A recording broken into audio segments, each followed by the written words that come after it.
Hi everyone, welcome back to the channel. This is Ikram Iman और अब हम शुरू करने वाले हैं सेकंड पार्ट इंटरनेशनल रिलेशंस का चैप्टर नंबर 1। इसका फर्स्ट पार्ट मैं ऑलरेडी अपलोड कर चुकी हूँ। अगर आपने नहीं देखा है तो जाकर जल्दी से चेक कीजिए, लिंक मैं डिस्क्रिप्शन बॉक्स में ऐड कर दूंगी। तो शुरुआत करते हैं। हम पढ़ रहे थे आईआर के बारे में। आईआर किस तरीके से एक डिसिप्लिन फॉर्म हुआ ये हमने समझा। हमने वेस्टफेलिया के ट्रीटी को समझा। 30 ईयर्स ऑफ रिलीजियस वॉर हुआ था वो हमने समझा। किस तरीके से इस्टेब्लिशमेंट हुआ आईआर डिसिप्लिन का, और ये भी समझा साथ साथ कि इसकी इम्पोर्टेंस क्या है। आज के टाइम पे हमें आईआर की क्या ज़रूरत है ये चीज़ को हमने समझा। और कौन सी चीज़ें ऐसी है जिसके ऊपर कॉपरेशन जो है वो पॉसिबल है वो भी हमने समझ लिया। अब हम समझेंगे कि आईआर की क्या इंपॉर्टेंस है इन एकेडमिक डिस्कोर्स। तो जब हम समझते हैं आईआर के बारे में यानी इंटरनेशनल रिलेशन, तो ये जब शुरुआत हुआ, इसकी शुरुआत बहुत रीसेंट है। मतलब ऐसा नहीं है कि बहुत पुराना डिसिप्लिन है ये। देखा जाए तो बहुत पुराना भी है, मैं आपको आगे चल के बताऊंगी। अगर आप इंडियन कॉन्टेक्स्ट में या कोई भी कॉन्टेक्स्ट में देखिए, हमेशा से क्या होते जा रहा है, हमेशा से आप देखिए सिल्क रूट थी, ठीक है। या फिर अगर आप देखिए ऑटोमन एम्पायर जो 1400 साल पहले जो एम्पायर बन के जो फैलने लग गया था, तो हर जगह से आप देखेंगे कि ट्रांसपोर्ट, ट्रेड, कम्युनिकेशन ये एग्जिस्ट करता था। मतलब लॉन्ग डिस्टेंस रूट्स भी जो होते थे उसे ट्रैवल किया जाता था और वहाँ पर जो है सामान पहुँचाया जाता था। तो हमेशा से कहीं ना कहीं एक संबंध जो थे वो बने हुए थे, ठीक है। लेकिन आज के टाइम पे जो इंटरनेशनल रिलेशंस है वो थोड़े से अलग है। तो आज के टाइम पे जिस तरीके से हम इसे स्टडी करते हैं ये एक बहुत रिसेंट डिसिप्लिन है, ठीक है। तो इसलिए हम इसको कह सकते हैं कि एक नया एकेडमिक डिसिप्लिन है। लेकिन ऐसा नहीं है कि ये सब्जेक्ट मैटर ही बिल्कुल नया है, ऐसा नहीं है, ठीक है। अब इससे हम जो है पॉलिटिकल साइंस के अंदर पढ़ते हैं। अभी तक के तो हम पॉलिटिकल साइंस के अंदर पढ़ते हैं, वो बात अलग है। डिफरेंट फेजेस थे इसके, ठीक है। एक टाइम पे बोला गया कि पॉलिटिकल साइंस और इंटरनेशनल रिलेशंस अलग अलग है, डाइकोटॉमी क्रिएट की गई। एक टाइम पे बोला गया कि नहीं, दोनों साथ में पढ़े जाएंगे। ऐसे अलग अलग चीज़ें हैं, मैं आपको आगे चल के बताऊंगी। तो अभी के लिए हमें ये समझना है कि आईआर जो है करंटली अगर हम देखें तो अभी कैसा पढ़ा जाता है, as a part of political science. इसलिए आप पॉलिटिकल साइंस ऑनर्स के स्टूडेंट हैं और इसलिए आपको आईआर जो है पढ़ाया जा रहा है। अगर हम बात करें कि आईआर है क्या भाई, तो आईआर ये है कि जैसे कि आपकी नेशनल लेवल की पॉलिटिक्स होती है, सिमिलरली इंटरनेशनल लेवल की जो पॉलिटिक्स होती है उसे आप आईआर कह सकते हैं। तो सिंपल भाषा में समझने की कोशिश कीजिए। देखिए हमारा इंडिया है, ठीक है, कोई भी कंट्री आप ले लीजिए वर्ल्ड की, जहाँ पर आपको देखने को मिलता है, आपने ऑलरेडी सेमेस्टर 1 में पढ़ा हुआ है, ठीक है। आपने पॉलिटिकल थ्योरी समझी थी, ठीक है। तो वहाँ पर आपने समझा था कि किस तरीके से हर एक कंट्री के अंदर गवर्नमेंट की ज़रूरत होती है, ठीक है। क्यों ज़रूरत होती है गवर्नमेंट की, आपने स्टेट ऑफ नेचर को पढ़ा था, ठीक है। क्यों ज़रूरत होती है, ज़रूरत इसलिए होती है ताकि आप जो है एनार्की को ख़त्म कर सको। एनार्की क्या है आपको पता है, एनार्की यानी जहाँ पर रूल नहीं है, विदाउट रूल। तो एनार्की को ख़त्म करना इसलिए ज़रूरी है ताकि लॉ एंड ऑर्डर स्टैब्लिश हो सके, ठीक है। ताकि एक जन दूसरे की जान ना ले सके, सिविल डिसऑर्डर ना हो जाए, ठीक है। तो इस वजह से जो है क्या ज़रूरी है, नेशनल लेवल पे स्टेट का, गवर्नमेंट का होना ज़रूरी है। वैसे ही इंटरनेशनल लेवल पे भी सेम चीज़ है कि इंटरनेशनल लेवल पे भी हमें एक लॉ एंड ऑर्डर चाहिए ताकि एक स्टेबिलिटी मेंटेन रहे। अब होता क्या है कि इंटरनेशनल लेवल पे भी स्टेबिलिटी की ज़रूरत है। इंटरनेशनल लेवल पे एक चीज़ ये है कि सब स्टेट्स जो है सॉवरीन है। इसका मतलब क्या है, जैसे कि मैं आपको समझाती हूँ। होता क्या है कि समझ लीजिए इंडिया है, इंडिया के अंदर बहुत सारे स्टेट्स हैं। स्टेट्स में यहाँ पर कौन सा स्टेट रेफर कर रही हूँ, जैसे मध्य प्रदेश, गुजरात, महाराष्ट्र, ये सब हमारे स्टेट्स हैं। तो समझ लीजिए ये इंडिया है। अब इंडिया के किसी एक पार्ट के अंदर कोई जो कॉन्फ्लिक्ट हो रहा है दूसरी स्टेट से, ठीक है। तो अब ये दोनों के बीच में जो कॉन्फ्लिक्ट हो रहा है, होता है कभी कभी रिवर के डिस्प्यूट की वजह से एक स्टेट दूसरे स्टेट से कहीं ना कहीं कॉन्फ्लिक्ट हो जाता है। तो इस पर्टिकुलर सिचुएशन में जो सेंटर होता है ना, सेंटर प्रिवेल करता है।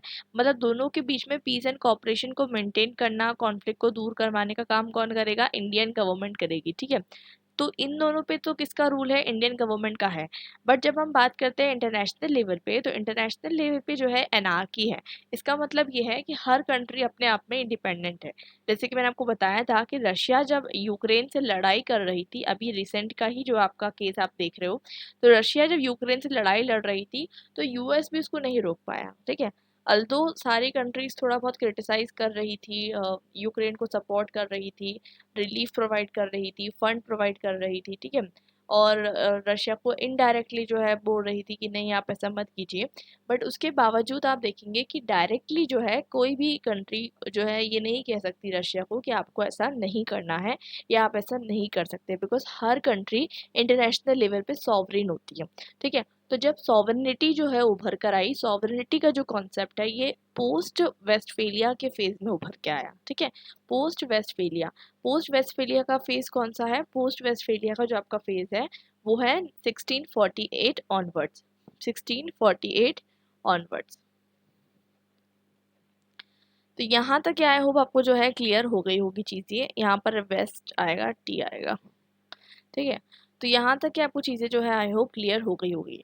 तो कहने का मतलब ये है कि पोस्ट वेस्टफेलिया के पीरियड के अंदर जो है ये आईआर का डिसिप्लिन स्टैब्लिश हुआ, क्योंकि इंटरनेशनल लेवल पे जितनी भी गवर्नमेंट्स होती है, ठीक है, जितनी भी गवर्नमेंट्स है वो सब क्या है? सॉवरेन है, और उनके बीच में कॉपरेशन बनाए रखना बहुत ज़्यादा ज़रूरी है, ठीक है। तो कॉपरेशन बनाए रखने के लिए क्या करेंगे हम? देखिए, अगर आपको एक कंट्री के अंदर लॉ एंड कॉपरेशन बनाना है तो हमने क्या किया था? हमने सोशल कॉन्ट्रैक्ट लेकर आए थे, हॉब्स का जो सोशल कॉन्ट्रैक्ट वाला थ्योरी है आपने पढ़ा होगा। तो हमें जब नेशनल लेवल पे अगर हमें कॉपरेशन बनाना था तो हमने एक स्टेट की इंस्टीट्यूशन को बिठाया, ठीक है, ऐसा इमेजिन किया हमने, ठीक है। हमने तो चूज़ नहीं किया था स्टेट को, लेकिन फिर भी हमने स्टेट के एक इंस्टीट्यूशन को जो है फॉर्मुलेट किया, और हमने कहा कि हमें स्टेट ऑफ नेचर नहीं चाहिए, ठीक है। हमें क्या चाहिए? स्टेट ऑफ नेचर नहीं चाहिए, हमें एनार्की नहीं चाहिए। याद है ना आपको, हॉब्स ने क्या कहा था, लॉक ने क्या कहा था, रूजो ने क्या कहा था कि स्टेट ऑफ नेचर क्या है? स्टेट ऑफ एनार्की है। स्टेट ऑफ नेचर जो है वो बिल्कुल भी जो है it is a war of all against all, या फिर आप इसको मत्स्य न्याय कहते हैं, जो आपने ट्रिपल IPT यानी ideas in institution in Indian political thought में पढ़ा होगा। तो मत्स्य न्याय को हटाने के लिए आपने स्टेट लेवल पे, स्टेट लेवल यहाँ पर मतलब मैं बात कर रही हूँ इन द नेशन, एक कंट्री के अंदर आपने क्या किया? आपने एक गवर्नमेंट को बिठा दिया, ठीक है, गवर्नमेंट को थोड़ी सी पावर दे दी, और इसको आपने कहा कि अब ये गवर्नमेंट सॉवरेन है, और अब जो है हम जो है इसके अंडर आते हैं, ठीक है, हम क्या है इसके अंडर आते हैं, ये आपने पावर दे दी। यही चीज़ जब आप इंटरनेशनल लेवल पे करेंगे तो ये इंटरनेशनल रिलेशंस बन जाएगा, इतना ही डिफरेंस है। तो पोस्ट फर्स्ट वर्ल्ड वार क्या हुआ?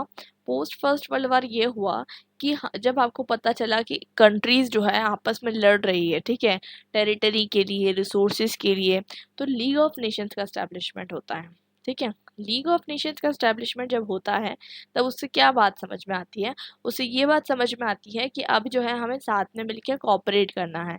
But league of Nations fail हो जाती है क्योंकि सेकेंड वर्ल्ड वार हो जाता है। तो उसके बाद क्या एस्टैब्लिश होता है? उसके बाद एस्टैब्लिश होता है UN, यूनाइटेड नेशंस, ताकि कॉपरेशन बने रहे। अब कॉपरेशन कैसे होगा? जैसे इंडिया का एक कॉन्स्टिट्यूशन है, ठीक है, अब इंडिया का जो कॉन्स्टिट्यूशन है अगर उसको कोई ब्रेक करेगा, मतलब उसका कोई कानून तोड़ेगा तो उसको सज़ा मिलेगी, ठीक है। अब कानून तोड़ने के लिए सज़ा मिलेगी, ये बात आपको पता है। तो जब कोई कानून तोड़ता है उसे जेल होगी, पुलिस ले जाएगी, ये सब चीज़ें हैं, ठीक है। तो क्या होगा कि लॉ एंड ऑर्डर बना रहेगा, ठीक है। दंड की वजह से, जो आपने पढ़ा होगा धर्म दंड में मैंने समझाया था कि दंड बहुत ज़रूरी होता है, ठीक है। दंड मतलब पनिशमेंट आपको बहुत ज़्यादा ज़रूरी होती है इन केस आपको जो है क्या इंश्योर करना है? लॉ एंड ऑर्डर इंश्योर करना है इन अ कंट्री। तो कॉन्स्टिट्यूशन जो है हमारा इंडिया का है, वैसे ही यूनाइटेड नेशंस का भी कुछ बेसिक रूल्स एंड रेगुलेशंस है। कॉन्स्टिट्यूशन तो आप नहीं कह सकते, बट हाँ कुछ बेसिक रूल्स एंड रेगुलेशन है। जैसे कि आपको पता है कि कोई भी कंट्री न्यूक्लियर वेपन्स अब यूज़ नहीं कर सकती, क्योंकि अब बहुत सारी ट्रीटी साइन हुई है, ठीक है, जैसे NPT, ठीक है, नॉन प्रोलिफरेशन ट्रीटी, उसके बाद CTBT बाद में साइन हुई थी, ठीक है, कॉम्प्रिहेंसिव टेस्ट बैंड ट्रीटी, ठीक है, और बहुत सारी ट्रीटी साइन हुई है। तो कहने का मतलब ये है कि इसमें बताया जा रहा है कि आपको डिसआर्ममेंट करना है, मतलब आपके पास जो न्यूक्लियर वेपन्स है आप उसका सिर्फ और सिर्फ यूज़ किसके लिए कर सकते हो? For the purpose of progressive purpose के लिए, यानी कि आप इलेक्ट्रिसिटी जनरेशन करने के लिए यूज़ कर सकते हो, बट आप जो है किस चीज़ के लिए यूज़ नहीं कर सकते? फॉर द पर्पस ऑफ किसी पे अटैक करने के लिए। तो मतलब ऐसा नहीं है कि रशिया का वार चलेगा तो वो न्यूक्लियर वेपन यूज़ कर सकता है, बिकॉज एक पर्सन ने भी न्यूक्लियर वेपन यूज़ किया तो पूरी दुनिया तबाह हो सकती है। तो इसलिए कुछ चीज़ें जो है ये फिर बाद में निकल कर आती है। तो यहाँ तक क्या आई होप आपको क्लियर हो गया हो कि जो नेशनल लेवल पे जो एनार्की थी, उसी तरीके से इंटरनेशनल लेवल पे भी एनार्की की थी, उस वजह से 2 वर्ल्ड वॉर हो गए। और सिर्फ 2 वर्ल्ड वॉर नहीं, अगर आप 17-18 सेंचुरी उठाकर देखेंगे, हर कंट्री एक दूसरे पर अटैक कर रही है। फ्रांस अटैक कर रही है, इटली पे अटैक कर रही है, ये सारी कंट्रीज एक दूसरे पर अटैक कर रही है। बहुत ज़्यादा वहाँ पर जो है कल्चरल एनेक्सेशन, टेरिटोरियल एनेक्सेशन चला आ रहा है। तो ये सब चीज़ें किस लिए की जाती थी, ताकि पावर, पैसा, अपनी टेरिटरी फैलाने के लिए। तो ये सारी चीज़ों को रोकने के लिए नेशन स्टेट का कॉन्सेप्ट इमर्ज होकर आया। अब नेशन स्टेट क्या होता है? तो नेशन स्टेट ये होता है, आपको पता होगा, यूनाइटेड नेशंस की अकॉर्डिंग, अगर आप यूनाइटेड नेशंस की अकॉर्डिंग वेबसाइट पर जाकर सर्च करेंगे तो आपको कुछ क्राइटेरिया दिखेंगे, ठीक है। तो नेशन स्टेट एक कॉमनली बाउंड होता है, ठीक है। इसकी एक फिक्स्ड टेरिटरी होती है। तो ऐसा नहीं है कि इंडिया की टेरिटरी आज कुछ और है, कल कुछ और हो जाएगी। इंडिया एक नेशन स्टेट है। तो कहने का मतलब ये है कि जितने भी नेशन स्टेट्स हैं उनकी एक फिक्स्ड बाउंड्री, एक फिक्स्ड टेरिटरी होती है, ठीक है। और वो एक एरिया पे जो है ऑक्यूपाई कर रहे होते हैं अपने आप को, ठीक है। तो ये होता है नेशन स्टेट का कॉन्सेप्ट। तो अब क्या है कि सबकी सॉवरेनिटी है। सॉवरेनिटी मतलब सबका खुद का राज है, ठीक है। अब ऐसा नहीं हो सकता कि एक कंट्री है, ठीक है, उसका मन चला कि भाई मुझे जो है ना, क्या कहते हैं, दूसरी कंट्री पे थोड़ा सा एक्योर करना है, तो मैं इधर घुस जाती हूँ, ठीक है। छोटी सी कंट्री है, उसको थोड़ा ऑक्यूपाई कर लेती हूँ। तो ऐसा नहीं हो सकता, ठीक है। ऐसा नहीं हो सकता कि इस पर अटैक करके आप उसको ऑक्यूपाई कर लो।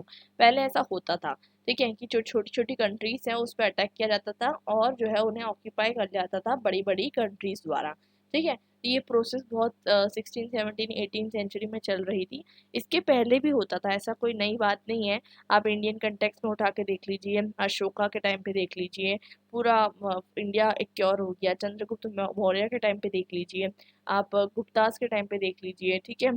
कोई भी टाइम पे आप देख लीजिए, ये चीज़ हमेशा से चली आ रही है कि आपको अनेक्सेशन करना है और टेरिटोरियल एक्सपांशन करना है।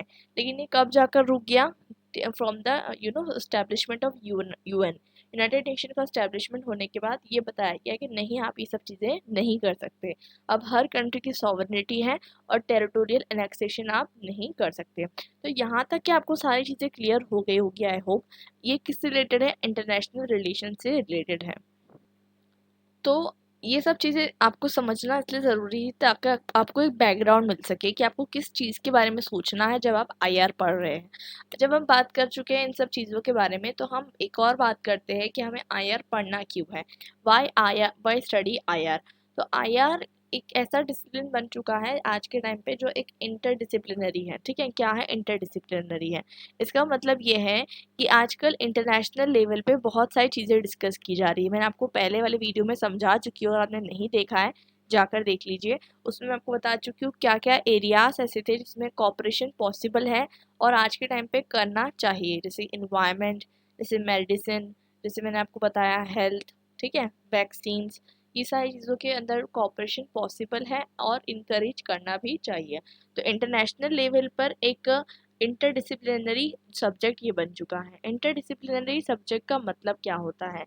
देखिए, बहुत सारे डिफरेंट सब्जेक्ट्स होते हैं। जैसे आपने ज्योग्राफी पढ़ा होगा, ठीक है, इन्वायरमेंटल स्टडीज़ आपका एक सब्जेक्ट है, एईसी के अंदर जो आपने पढ़ा होगा, या अभी अभी आपका सेकंड सेमेस्टर में भी हो सकता है।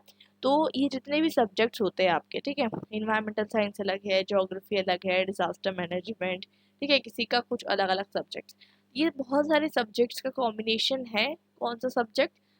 इकोनॉमिक्स आपका एक सब्जेक्ट होता है आईआर। कैसे? तो आईआर में ये सारी चीज़ें आती है। अगर मैं आपको ध्यान से समझेंगे आप, तो आपको पता चल जाएगा कि इंटरनेशनल रिलेशंस के अंदर बहुत सारे सब्जेक्ट्स आते हैं। जैसे कि अगर आप ज्योग्राफी के टर्म्स में देखें, तो इंटरनेशनल रिलेशंस में अगर आप देखें तो रिसोर्सेज को किस तरीके से एक्सट्रैक्ट किया जाए, ठीक है, ये सब चीज़ें भी आती है। उसके बाद डिज़ास्टर मैनेजमेंट, किस तरीके से मैनेज किया जाए। एक कंट्री में डिज़ास्टर आ रहा है तो उसको किस तरीके से मतलब उसको कंट्रोल किया जाए, ये भी चीज़ जो है इंटरनेशनल रिलेशंस में आती है। उसके बाद दूसरी चीज़ ये है कि साइंस जो है, साइंस सबसे इम्पोर्टेंट चीज़, साइंस वाली फील्ड जो है जिसके अंदर आप देखेंगे कि आपको ये चीज़ पे काम करना है, वैक्सीन्स पे, ये भी इंटरनेशनल रिलेशंस में आती है, बिकॉज ये भी एक स्कोप ऑफ कॉपरेशन है, ठीक है।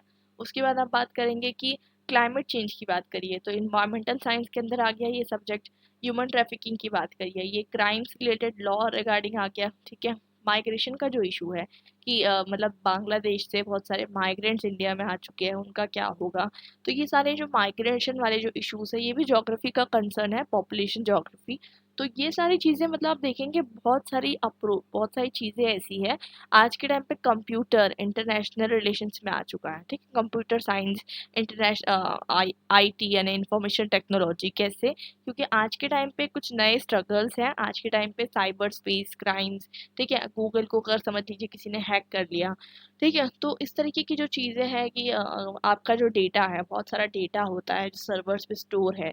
अगर आपका डेटा किसी ने हैक कर लिया, हर कंट्री का डेटा उस पर स्टोर होता है, तो क्या होगा। तो मतलब कहने का मतलब ये है कि साइबर स्पेस सिक्योरिटी, ये कुछ नए इश्यूज जो है इंटरनेशनल रिलेशंस का पार्ट बने हैं, और बहुत सारे इश्यूज ऐसे थे जो इंटरनेशनल रिलेशंस का पार्ट पहले से थे। यहाँ तक क्या है वो आपको क्लियर हो चुका है कि इंटरनेशनल रिलेशंस जो है एक मल्टी डिसिप्लिनरी सब्जेक्ट है, ठीक है। मल्टी डिसिप्लिनरी सब्जेक्ट है, ये बात आपको दिमाग में रखनी है। मल्टी डिसिप्लिनरी इसलिए है क्योंकि इसमें डिफरेंट डिसिप्लिन के सब्जेक्ट्स का कॉम्बिनेशन आपको देखने को मिलता है। अब बात करते हैं एक दो बहुत पॉपुलर स्कॉलर्स हैं जिन्होंने जो है एक बुक लिखी थी, और उनके अकॉर्डिंग बात समझने की कोशिश करते हैं। बेलिस एंड स्मिथ जिसको हम कहते हैं, तो दोनों ने मिलकर ये बुक में बताया था कि ग्लोबलाइजेशन की वजह से कुछ नई प्रॉब्लम्स भी आई है। जैसे मैंने आपको पहले भी बताया था कि पहले से ट्रेड एंड कॉमर्स होता था, ऐसा नहीं है कि नहीं होता था, लेकिन इंडियन कंटेक्स्ट में अगर हम देखें तो हम ग्लोबलाइजेशन को 1990s ऑनवर्ड्स पढ़ते हैं। आपने बहुत बार 9, 10, 11, 12 आपकी पढ़ा होगा। एलपीजी रिफॉर्म्स जिसे आप कहते हैं, लिबरलाइजेशन, प्राइवेटाइजेशन एंड ग्लोबलाइजेशन। और इस जब आप ये सुनते हैं तो आपके दिमाग में 1990s का जो न्यू इकोनॉमिक रिफॉर्म्स आए थे, ठीक है, उस वो आपके दिमाग में आ जाता होगा। तो कहने का मतलब ये है कि इंडियन कंटेक्स्ट में ग्लोबलाइजेशन 1990s ऑनवर्ड्स आया, बट ऐसा नहीं है कि ये ग्लोबलाइजेशन जो आया ये क्या कहते हैं दूसरी कंट्रीज में नहीं आ चुका था। दूसरी कंट्रीज में अलग अलग टाइम पे जो है, जैसे कि चाइना ने अपना जो इकोनॉमी है आई थिंक 1978 में ओपन किया था। इन पाकिस्तान ने 1988 में ओपन किया था। अलग अलग टाइम पे जो है कंट्रीज ने ओपन किया है अपना इकोनॉमी। तो जब ग्लोबलाइजेशन जो है अलग अलग कंट्रीज में अलग अलग टाइम पे आया है। तो इंडियन कंटेक्स्ट में ग्लोबलाइजेशन कब आया है? 1990s ऑनवर्ड्स आया है। अब यहाँ तक कि क्लियर आपको हो गया, लेकिन ग्लोबलाइजेशन हमेशा से क्या एग्जिस्ट करता था? जी हाँ, करता था। लेकिन उसका एक प्रीमोडियल वर्जन जो होता है ना, प्रीमोडियल आपको पता है, मतलब एक जो कहते हैं ना आप, जैसे कि कोई प्री एग्जिस्टिंग जो वर्जन होता है उस तरीके से वो एग्जिस्ट करता था, ठीक है। तो ग्लोबलाइजेशन हमेशा से होते आ रहा है, ट्रेड एंड कॉमर्स होते आ रहा है, बट अभी जो न्यू तरीके का जो ग्लोबलाइजेशन इमर्ज होकर आया है, इस तरीके का ग्लोबलाइजेशन एग्जिस्ट नहीं करता था। न्यू तरीके के ग्लोबलाइजेशन में ऐसा क्या है? न्यू तरीके की ग्लोबलाइजेशन में बहुत सारी चीज़ें हैं जो आपने पढ़ी होगी। आपने 12th क्लास में ग्लोबलाइजेशन का चैप्टर पढ़ा होगा। अगर नहीं पढ़ा है तो मैं आपको शॉर्ट में बता देती हूँ कि आजकल का जो ग्लोबलाइजेशन है, तो आज के ग्लोबलाइजेशन में स्टेट्स जो है वो इंटरडिपेंडेंट हो चुके हैं बहुत ज़्यादा। पहले कैसा होता था ग्लोबलाइजेशन, मैं आपको समझाती हूँ, ठीक है। बहुत इजी सा कॉन्सेप्ट है, कुछ भी नहीं है। समझ लीजिए एक कंट्री ए है इंडिया, और इंडिया ने बनाया बहुत अच्छी चीज़। इंडिया के पास हमेशा से बहुत अच्छा जो है हैंडीक्राफ्ट प्रोडक्शन होता था, ठीक है, हज़ारों सालों से। तो यहाँ पर सिल्क रूट जो हुआ करती थी, उसके थ्रू जो है सारा सामान दूसरी कंट्रीज़ में जाया करता था, ठीक है। तो दूसरी कंट्री में कोई सामान जा रहा है इंडिया से बन के, ठीक है, और दूसरी कंट्री का जो सामान है ट्रेड एंड कॉमर्स के थ्रू यहाँ आ रहा है। तो ये तरीके का ग्लोबलाइजेशन बहुत सालों से चल रहा था, ये तरीके का ग्लोबलाइजेशन। लेकिन आज के टाइम पे एमएनसीज का ग्रोथ हो गया है। अब एमएनसीज में क्या होता है कि एक जगह पे सामान नहीं बनता है, ठीक है, एक जगह पे सामान नहीं बनता है। होता यह है कि इंडिया से रॉ मटेरियल लेके जाया जाएगा, बनाया कहीं और जाएगा, ठीक है। हो सकता है उसको साउथ अफ्रीका में बनाया जाए क्योंकि वहाँ पर चीप और अबंडेंट लेबर है। फिर उसको कहीं और जाके जो है क्या कहते हैं बेचा जाए। इंडिया एक बहुत अच्छी मार्केट जो है उभर कर आती है क्योंकि इंडिया में बहुत ज़्यादा पॉपुलेशन है, और इंडिया में जो है क्या कहते हैं खरीदने वाले लोग कंज्यूमर जो है आपको ज़्यादातर मिल जाएंगे। तो कहने का मतलब ये है कि इस तरीके का जो ग्रोथ हो गया है कि अब जो है आप सेल्फ सफिशिएंट नहीं हो गए हो, आप पूरा प्रोडक्ट खुद नहीं बनाओगे, आप थोड़ा प्रोडक्ट अलग अलग जगह बनवाओगे। इसे हम एमएनसीज का कॉन्सेप्ट कहते हैं। ये आपने पढ़ा होगा, मैं आपको सिर्फ रिकैप कर रही हूँ। तो ग्लोबलाइजेशन से क्या हुआ है, जो मॉडर्न डे ग्लोबलाइजेशन आया है, इससे कंट्री सेल्फ सफिशिएंट नहीं रही। अब कंट्रीज एक दूसरे पर डिपेंडेंट हो गई है for political, economic and environmental issues. तो यहाँ तक क्या, आई होप आपको चीज़ें जो है क्लियर हो गई होगी। इंटरनेशनल लेवल पे हम बात करें तो इंटरनेशनल लेवल पे डिफरेंट तरीके से स्टडी की जाती है आईआर की, ठीक है। डिफरेंट लेवल्स ऑफ एनालिसिस होते हैं। ये बहुत अच्छा इंटरेस्टिंग सा टॉपिक है, ध्यान से समझना इसको। जैसे कि आपको मैं बताऊंगी कि समझ लीजिए, ठीक है। अगर आप मैं आपको एग्जांपल इजी सा देती हूँ, फिर आपको जो है ये बहुत इजी से समझ में आ जाएगा, ठीक है। तो अगर आप एक इंडिविजुअल है, तो एक इंडिविजुअल एंटिटी होने के कारण आप सोचेंगे कि आपका पूरा का पूरा एक 3 अप्रोचेस हो सकती है, ठीक है। आपको मैं शॉर्ट में समझाती हूँ, फिर आपको मैं इसको स्टेट पे लेवल में समझाऊंगी तो आपको बहुत ईजी होगा, ठीक है। अब आपको अपने लाइफ में कुछ करना है, ठीक है। आपको अपनी लाइफ में कुछ करना है, आपको कुछ करियर बनाना है, आपको कुछ अचीव करना है, आपको कुछ बनना है, ठीक है। तो आप सोचेंगे कि चलो मुझे ये बनना है, आप अपने लेवल में फ्री है सोचने के लिए कि मुझे क्या करना है, राइट। तो आप सोचेंगे कि मैं तो फ्री हूँ, मुझे जो करना है मैं कर सकती हूँ, क्योंकि मैं एक इंडिविजुअल एंटिटी हूँ, ठीक है। तो ये एक लेवल हो गया सोचने का, ठीक है। मैं आपको इजी एग्जांपल से समझा रही हूँ। दूसरा अप्रोच क्या हो सकता है? दूसरा अप्रोच ये हो सकता है कि आपके फैमिली वाले आपको कुछ प्रेशराइज करेंगे, प्रेशराइज नहीं भी करेंगे तो आपको फैमिली वाले किसी चीज़ के लिए मोटिवेट करेंगे। जैसे कि फैमिली वालों को पसंद है कि चलो आप सिविल सर्वेंट बन जाओ, आप आईएएस ऑफिसर बन जाओ, ठीक है। आप जो है सिविल सर्विसेज में जाइए। और आपको पेरेंट्स डिस्करेज करेंगे कि नहीं आप डांस, म्यूजिक, एक्टिंग वगैरह में मत जाइए। तो ये आपको कहीं ना कहीं जो है, ये आपको कहीं ना कहीं डिफाइन करेगा, ठीक है। आप चाहे नोइंगली या अननोइंगली आप जहाँ पर जिस फैमिली में पैदा हुए हैं वो चीज़ आपको जो है इम्पैक्ट करने वाली है। ये दूसरा एक फिनोमिना हो गया। तीसरा फिनोमिना क्या हो सकता है? तीसरा फिनोमेना ये हो सकता है कि आपने जो पूरा सोसाइटी है, पूरा वर्ल्ड है, उसको कंसीडर करके कोई भी चीज़ आप जो है डिसीजन लेने वाले हो। कहने का मतलब ये है कि आप जो है ये देखेंगे कि भाई आज के टाइम पे किस चीज़ की वैल्यू ज़्यादा है। जैसे कि पहले के टाइम पे आप देखेंगे, अभी 10 साल 20 साल अभी भी इंजीनियर लोग बनते हैं, डॉक्टर्स बनते हैं। बट अब जैसे कि धीरे धीरे क्या होने लग गया है कि लोग कहते हैं ना कि इंजीनियर की वैल्यू नहीं रही है, ठीक है, डॉक्टर्स की वैल्यू नहीं रही है। अब सिविल सर्विसेज का थोड़ा ज़्यादा ट्रेंड जो है निकल रहा है, इंजीनियर डॉक्टर्स जो है अपना प्रोफेशन छोड़ के सिविल सर्विसेज में आते हैं, ठीक है। तो कहने का मतलब ये है कि आप वर्ल्ड लेवल को देखेंगे, ठीक है, कि वर्ल्ड में आपको ज़्यादातर क्या चीज़ ऐसी दिख रही है जो ज़्यादा पावरफुल है, जो ज़्यादा वर्थ इट है करने के लिए, आप वो करियर ऑप्शन को चूज़ करेंगे। जैसे टीचर बनना, ठीक है। तो स्कूल का टीचर बनना, टीचर एक बहुत नोबल प्रोफेशन है, नो डाउट, ठीक है। Teaching is very noble profession, best profession, ठीक है। तो टीचिंग एक बहुत अच्छा प्रोफेशन है। बट कहने का मतलब है कि जब आप सोचेंगे कि मुझे टीचर बनना है, तो टीचर बनना, अगर आप आज की सोसाइटी में एक स्कूल टीचर बनने का सोचते हैं तो इट्स नॉट समथिंग एक बहुत रेप्यूटेड जॉब नहीं रह जाती है, ठीक है, आज के टाइम पे। तो वो क्योंकि स्कूल टीचर्स है, फिर आप पे देखेंगे, बहुत सारी चीज़ें हो जाती है। तो मैं आपको ये बताने की कोशिश कर रही हूँ कि हो सकता है आपको कुछ चीज़ बनना पसंद हो, लेकिन डिपेंड ये करेगा कि उसकी वैल्यू क्या है, ठीक है, इन द इंटरनेशनल लेवल, ठीक है। हम अक्सर नेशनल लेवल पे देखते हैं क्योंकि हम इतना ज़्यादा इंटरनेशनली नहीं सोचते। लेकिन हाँ, क्योंकि आपका करियर का जो स्कोप है वो इंटरनेशनल लेवल पे भी एग्जिस्ट कर सकता है, तो आप इंटरनेशनल लेवल पे सोचते हैं। तो ये तीसरा लेवल अप्रोच हो गया, मतलब आपने ये सारी चीज़ें सोच के कोई डिसीजन लिया कि चलो टीचर है, प्रोफेसर है, आईएएस ऑफिसर है, लेकिन ज़्यादा किसकी जो है वैल्यू, किसकी रेपुटेशन ज़्यादा रहेगी? आईएएस ऑफिसर की रहेगी। तो मैं क्या बनूंगा? आईएएस ऑफिसर बनूंगा या बनूंगी। तो कहने का मतलब ये है कि ये जो है एनालिसिस का एक लेवल हो गया। तो यही 3 लेवल जो है हम यूज़ करेंगे आईआर में। कैसे, वो बताती हूँ। तो सारी चीज़ें जो आईआर में ना इंटरकनेक्टेड होती है, ठीक है। ऐसा नहीं है कि कोई भी चीज़ जो है आइसोलेटेड नहीं होती है, ठीक है। दे आर नॉट आइसोलेटेड, वो सब चीज़ें कनेक्टेड होती है, ठीक है। पॉलिटिक्स, इंटरनेशनल ट्रेड, सब कुछ कनेक्टेड होता है। कैसे, वो मैं आपको समझाती हूँ। बहुत ईजी सा आइडिया है, ठीक है। आपको कोई भी टेंशन नहीं होगा क्योंकि आपने जो एग्जाम्पल मैंने आपको समझाया वो समझ लिया है, तो आपको बहुत ईजीली रिलेट हो जाएगा, ठीक है। तो यहाँ पर जो है 3 लेवल ऑफ एनालिसिस जो है बताए गए हैं केनेथ वॉल्स के द्वारा, ठीक है। केनेथ वॉल्स के द्वारा जो है 3 लेवल ऑफ एनालिसिस बताए गए हैं, man, the state and the war, in 1959 में, ठीक है। अब 3 लेवल ऑफ एनालिसिस क्या है वो हम समझेंगे। तो अब बताया जाता है कि किस तरीके से सोचा जा सकता है, ठीक है। एनालिसिस क्या होता है? मैंने आपको ये बताया ना कि अगर आपको करियर का ऑप्शन चूज करना है तो या तो ये ऑप्शन है, या तो आप खुद अपने अपने बेसिस पे ले, या फिर आप अपनी फैमिली के बेसिस पे ले, या फिर आप पूरा जो सिस्टम चल रहा है पूरा वर्ल्ड लेवल पे ये देख के ले कि बेस्ट ऑप्शन क्या है, बेस्ट चॉइसेस क्या है मेरी करियर के लिए, मेरे प्रोफेशन के लिए, ठीक है। ये 3 लेवल ऑफ एनालिसिस होते हैं। अब शुरुआत करते हैं। तो पहला लेवल जो एनालिसिस है वो है इंडिविजुअल लेवल ऑफ एनालिसिस। इसके अंदर ये बताया जाता है कि जो इंडिविजुअल रहेगा, जैसे कि मैंने आपको पहला एग्जांपल दिया था, तो इसमें बताया जाता है कि जो इंडिविजुअल है, जो ह्यूमन नेचर है, वो सेंटर में है। सेंटर में है मतलब ये कि हर एक इंडिविजुअल, जैसे कि इंडिया में समझ लीजिए मोदी जी आए हैं, ठीक है, अभी समझ लीजिए इंडिया में मोदी जी है प्राइम मिनिस्टर, ठीक है। तो अभी एट करंटली जो हमारी फॉरेन पॉलिसीज रहेगी वो मोदी जी के पॉइंट ऑफ व्यू से रहेगी, ठीक है।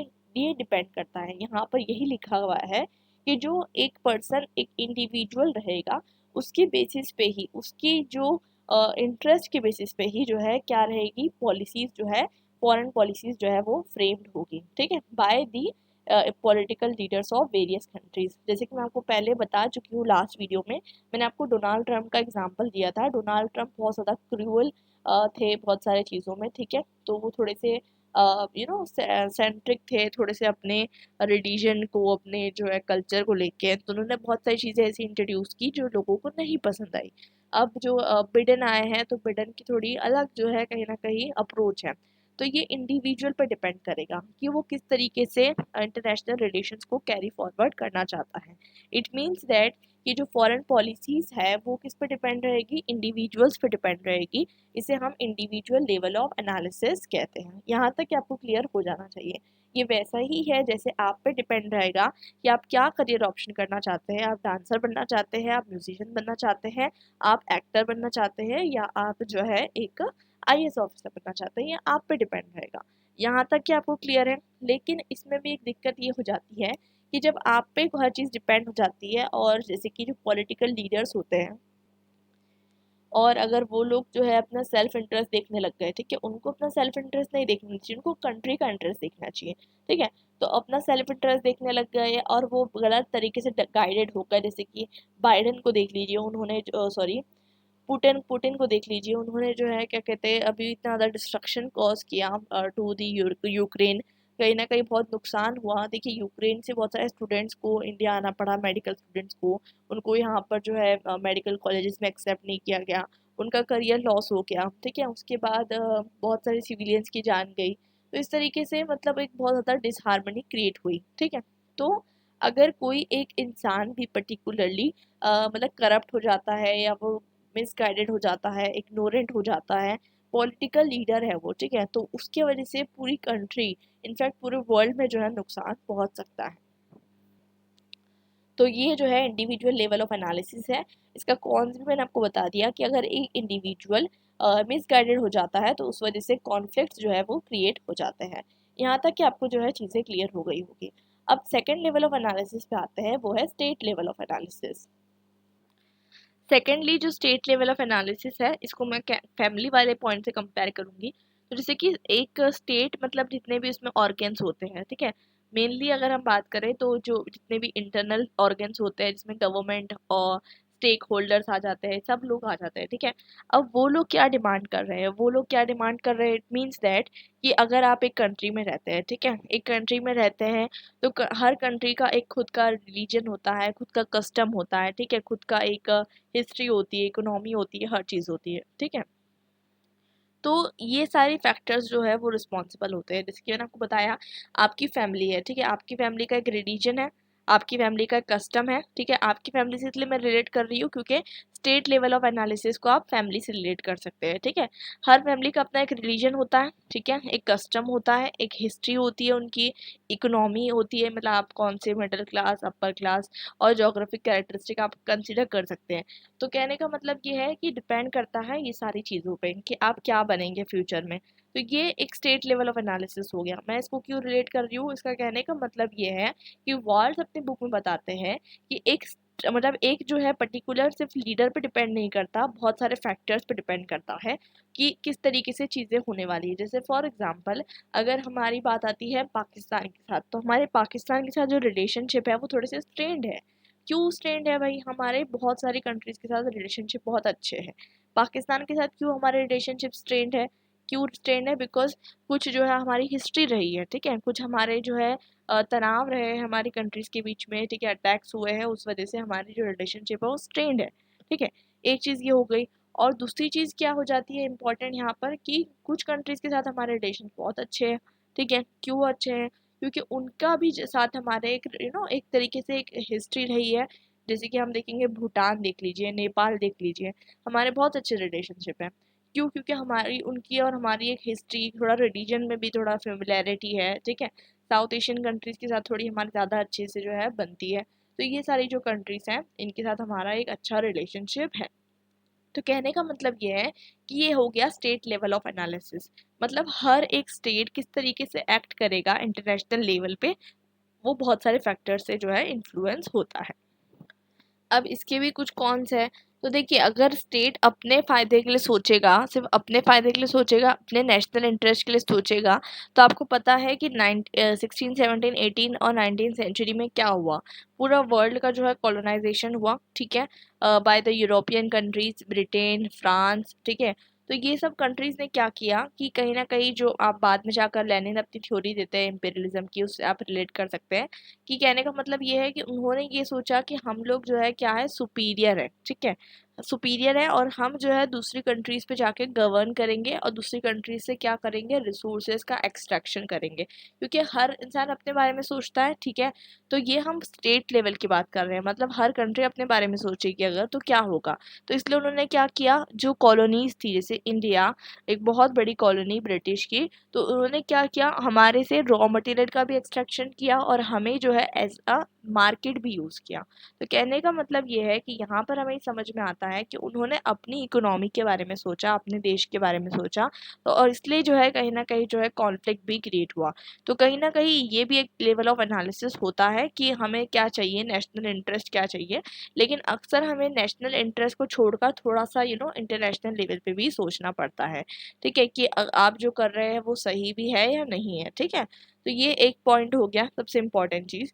और कहीं ना कहीं अगर कहीं पर भी गवर्नमेंट फेल होती है, ठीक है, गवर्नमेंट फेल होती है, इट मीन्स दैट कि जैसे श्रीलंका के अंदर अभी हुआ, ठीक है, तो श्रीलंका के अंदर जो आपको पता है पूरा इकोनॉमिक क्राइसिस आ गया, उसकी वजह से जो गवर्नमेंट फेल हो गई, जो वहाँ पर जो रूलिंग पार्टी थी वो चली गई, ठीक है, लीडर्स भाग गए। तो कहने का मतलब ये है कि जब फेलियर हो जाता है डेमोक्रेटिक इंस्टीट्यूशंस का, तो इससे कहीं ना कहीं आप देखेंगे एक अनस्टेबल इन गवर्नमेंट जो है फॉर्म हो जाती है, ठीक है। और इसमें आप अफ़गानिस्तान का एग्जांपल ले लीजिए। तो अफ़गानिस्तान में फेलियर ऑफ गवर्नमेंट होने के कारण वहाँ पर तालिबान का कैप्चर हो गया, ठीक है, वहाँ की इकोनॉमी नहीं अच्छी चल रही थी। तो इससे क्या हो जाता है कि अगर आप स्टेट लेवल पे सोचेंगे, तो स्टेट लेवल पे बहुत सारे कॉन्स हो सकते हैं। अगर जैसे आपकी फैमिली है, ठीक है, समझ लीजिए आपकी फैमिली या किसी की फैमिली अगर अच्छे से फंक्शन नहीं कर रही है, उसमें आपसी में बोलते हैं ना फूट है, आपसी में प्रॉब्लम है, आपसी में कोऑर्डिनेशन नहीं है, ठीक है, तो उससे क्या होगा, सामने वाला दूसरा कंट्री वाला, दूसरी फैमिली वाला आपका फ़ायदा उठा लेगा, ठीक है। तो ऐसा होता है ना, हम बोलते हैं कहावत होती है, मुहावरा होता है, ठीक है। तो कहने का मतलब यही है कि हमें जो है ये स्टेट लेवल पे यही जो है नुकसान है कि जब स्टेट लेवल पे आप कोई भी चीज़ करने की कोशिश करते हैं, तो अगर आपके बीच में कोऑर्डिनेशन नहीं रहा, तो हो सकता है कि सामने वाली कंट्री जो है आप पे कहीं ना कहीं डोमिनेंट हो जाए। थर्ड लेवल ऑफ एनालिसिस की हम बात करते हैं, वो है सिस्टम लेवल ऑफ एनालिसिस। तो सिस्टम लेवल ऑफ एनालिसिस क्या होता है, इसमें बताया जाता है, मैंने आपको तीसरा एग्जांपल दिया था कि आप पूरे वर्ल्ड को देखेंगे कि आपको कौन सा करियर ऑप्शन सबसे बेस्ट है और आप वो परस्यू करेंगे। ये सिस्टम लेवल ऑफ एनालिसिस है। इसके अंदर सारी चीज़ें ग्लोबल लेवल पे होती है और किस तरीके से क्या चीज़ें ग्लोबल लेवल पे हो रही है वो इंसान के एटीट्यूड्स को क्या करती है, डिफाइन करती है। तो मतलब कोई भी चीज़ जो है अगर ग्लोबल लेवल में चेंज होगी, उसकी वजह से क्या होगा, पॉलिसीज़ भी चेंज हो जाएगी, ठीक है। तो कहने का मतलब ये है कि स्टेट, जैसे कि मैंने आपको बताया था कि अभी बहुत सारी चीज़ें हुई, जैसे फॉर एग्जांपल इंडिया है, ठीक है, तो अगर रशिया एंड यूक्रेन जो है वो वॉर लड़ रहा था, ठीक है, तो रशिया के साथ इंडिया के बहुत अच्छे संबंध है, ठीक है। तो रशिया के बहुत अच्छे संबंध है, इस वजह से क्या कहते हैं, उसने ना वो रशिया के साथ जो है अपना रिलेशनशिप स्ट्रेन करना चाहता था, ना वो यूक्रेन को मतलब यूक्रेन को भी वो नहीं ऐसा, क्योंकि यूक्रेन भी एक अच्छी कंट्री है और इस बार यूक्रेन क्योंकि जो है विक्टिम थी, ठीक है, तो इसलिए वो कहीं ना कहीं एक बैलेंस जो है वो बना के चल रहा था इन द वॉर। अगर आपने देखा होगा हमारे जो फॉरेन मिनिस्टर्स हैं उनके जो स्टेटमेंट्स को आपने देखा होगा तो आपने समझा होगा कि एक बहुत ज़्यादा जो है इंटरनेशनल लेवल पे आपको डिप्लोमेसी मेंटेन करनी होती है, ठीक है। अगर कोई हमारा दुश्मन होता, ठीक है, अगर कोई चाइना, क्योंकि हमारी कंट्रीज़ कुछ ऐसी होती है जिसको हम दुश्मन समझते हैं, ठीक है, इंटरनेशनल लेवल पे। अगर वो कोई वॉर कर रहा होता तो हम शायद एक्सप्लिसिटली बोल देते कि नहीं ये गलत है, ऐसा है, वैसा है, बट हम क्या कर रहे थे, रशिया के केस में ऐसा नहीं कर रहे थे, ठीक है। तो कहने का मतलब ये है कि हम जो है क्या स्टेप लेंगे, ये सब चीज़ें ग्लोबल लेवल पे डिपेंड करती है, और ग्लोबल लेवल पे क्या चीज़ें हो रही है उस चीज़ पे जो है डिपेंड करती है कि हम क्या करेंगे और क्या नहीं करेंगे। अब देखिए जैसे क्या हो रहा था कि कोल्ड वार का टाइम चल रहा था, एक और एग्जांपल बहुत अच्छा दिया गया है। कोल्ड वार आपको बहुत अच्छे से पता है, ठीक है, आपने 12th क्लास में पढ़ा है, कोई बड़ी बात नहीं है। उसमें यूएस और सोवियत यूनियन का जो है मतलब आर्म रेस चल रही थी, ये वो सब पता है आपको। तो कहने का मतलब ये है कि दोनों पार्टीज जो थी वो कोल्ड वार में लड़ रही थी, ठीक है।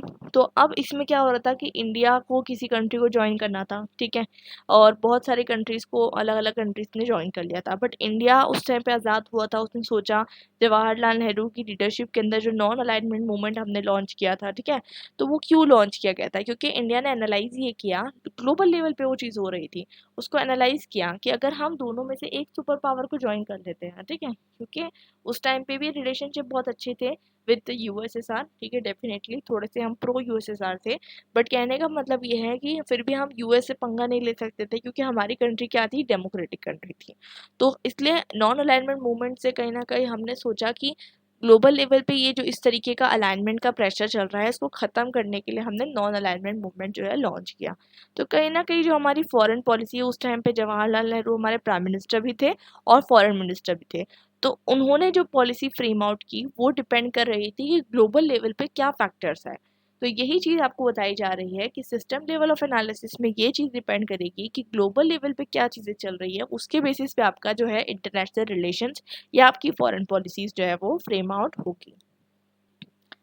वैसे ही आपको देखने को मिलता है कि यूएस जो अब जैसे कि 1990s में जब कोल्ड वार एंड हुआ और पूरा सिस्टम कोलैप्स हुआ, ठीक है, बायपोलर वर्ल्ड का, और यूएस अपने आप में यूनिपोलर बन गया, यूएस की एक हेजेमनी स्टैब्लिश हो गई।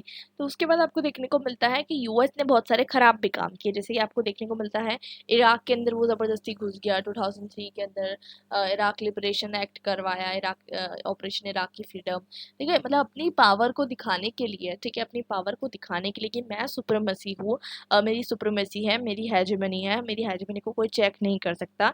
इसलिए जो है कहीं न कहीं वो मेंटेन करने के लिए जो है बहुत सारी चीज़ें की गई। ठीक है, वो अगर आप डिटेल में पढ़ेंगे आपको पता चलेगा। तो कहने का मतलब ये है कि यूएस जो है वो अपने आप को क्या बनाना चाहता है? यूनिपोलर बना के रखना चाहता है, वर्ल्ड को यूनिपोलर बना के रखना चाहता है और सारी पावर खुद के हाथों में रखना चाहता है। और यही चीज़ कहीं न कहीं वो यूएस के यूएन के थ्रू भी करते रहता है, ठीक है? यूनाइटेड नेशंस के थ्रू भी ये चीज़ वो करते रहता है। ये आपने ऑलरेडी पढ़ा होगा 12th क्लास में हेजेमनी वाले चैप्टर में। बट कहने का मतलब ये है शॉर्ट में अगर हम समझें कि इसका इंटायर जो क्रक्स है वो यही है कि सारी चीज़ें, जितनी भी चीज़ें हैं फॉरेन पॉलिसी वगैरह, वो डिपेंड करेगी ग्लोबल लेवल ऑफ सिस्टम पे। तो ये 3 अप्रोचेस हो गई हमारे पास समझने की इंटरनेशनल रिलेशंस को। तो आज के लिए इतना ही, हम मिलेंगे हमारे नेक्स्ट वीडियो में एक नए टॉपिक के साथ, जिसका नाम है the reading the big bangs, ठीक है। उसमें हम समझेंगे अबाउट क्या ऐसे बड़ी बड़ी थ्योरीज होती है ना, बिग बैंग्स का ओरिजिन थ्योरी आयर की, वो हम समझेंगे। और उसके बाद फिर हम समझेंगे कि किस तरीके से डिफरेंट लोगों ने जो है आयर का ओरिजिन को समझाया है। तो यहाँ तक क्या आई होप आपको सारी चीज़ें क्लियर है। कोई भी डाउट हो तो मुझे कमेंट सेक्शन में करके आप बता सकते हैं। टेलीग्राम चैनल की लिंक आपको डिस्क्रिप्शन बॉक्स में मिल जाएगी, और टेलीग्राम चैनल ज़रूर ज्वाइन कीजिए, वहाँ से आपको जो है नोट्स जो है इस चैप्टर के मिल जाएंगे, और ये जो पीडीएफ है कम्प्लीटली, ये भी आपको वहाँ पर अवेलेबल मिल जाएगा। तो हम मिलते हैं हमारे नेक्स्ट वीडियो में। Till then bye and happy learning.